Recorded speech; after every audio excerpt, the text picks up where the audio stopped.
To set lock screen appliance beeping sound notifications show content in Samsung Galaxy S21, S21 Plus or S21 Ultra. Open settings, swipe up home screen to access the app screen, and then select settings.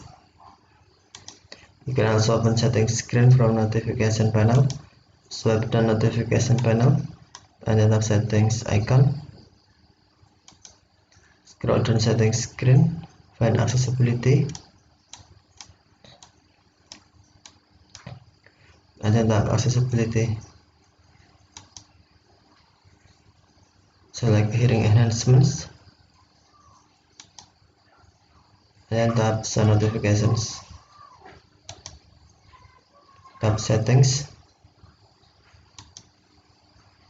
and then tap sound notification are pausing if you turn off sound notification, and if turn on, tap sound notification are active,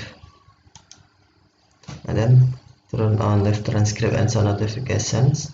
If off, tap show notification switch until blue to turn on, and then scroll down, tap appliance beeping. Scroll down, tap lock screen, and then select show content.